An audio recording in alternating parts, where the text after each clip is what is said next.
Thanks for joining me.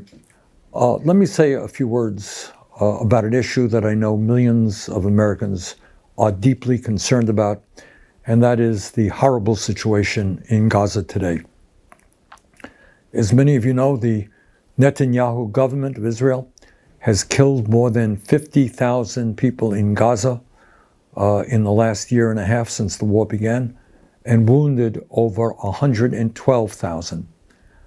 2 weeks ago, as you may know, the Netanyahu government broke the ceasefire, endangering the lives of the remaining hostages.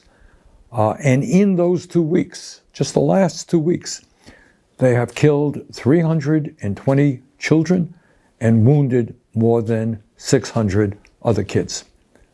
Further, as you know, the Netanyahu government has virtually destroyed the entire infrastructure of Gaza, decimated it.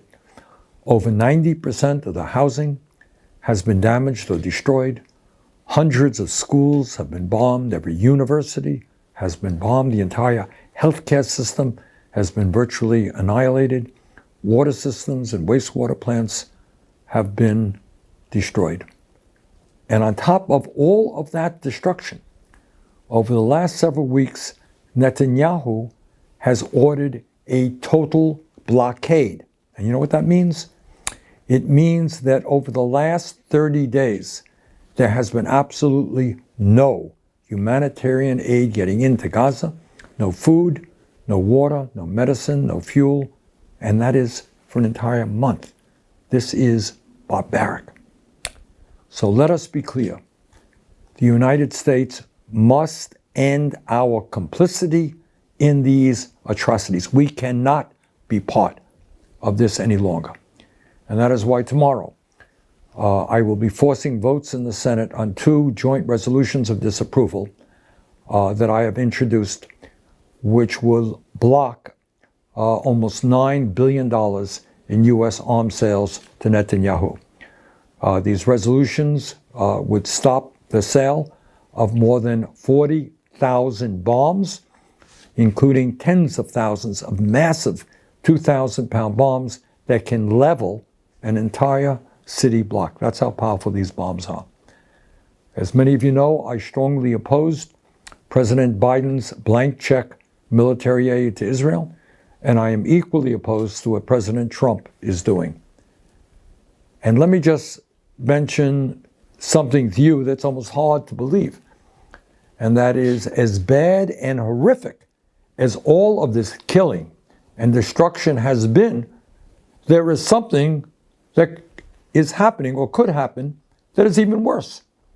In recent months, President Trump and Israeli officials have openly talked about forcibly expelling all of the 2.2 million people from Gaza to make way for what Trump calls a Riviera, some billionaire's playground. So think about that. Imagine that. After all of the suffering that the men, women, and children in Gaza have experienced, Trump and Netanyahu are now contemplating forcing millions of people from their homeland in order to create a playground for the rich. And by the way, as I'm sure you know, there is a term for that, and that term is called ethnic cleansing, and it is a war crime.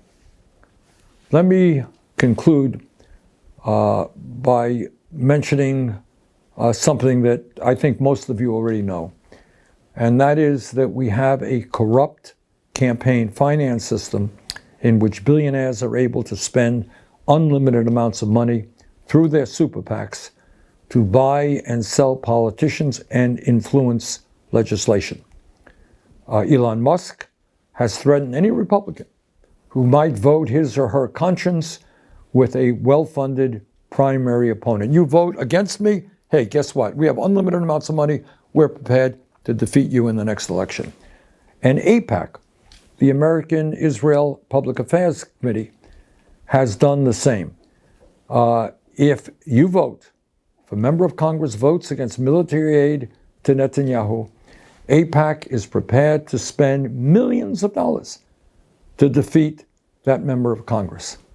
And by the way, this is not just idle chatter.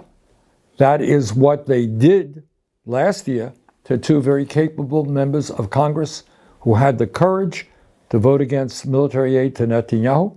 AIPAC spent a whole lot of money, and those candidates, those members of Congress, were defeated.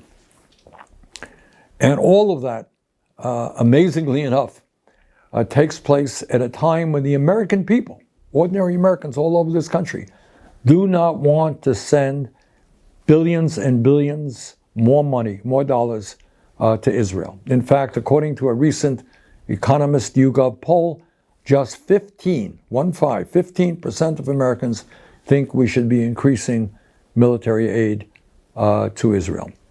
And among people who affiliate with the Democratic Party, the number of people who support Netanyahu is much lower than that.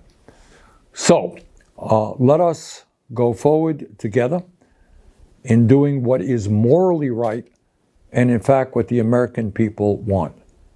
And that is no more military aid to the Netanyahu government to continue their barbaric war against the Palestinian people. Thank you all very much. See you soon.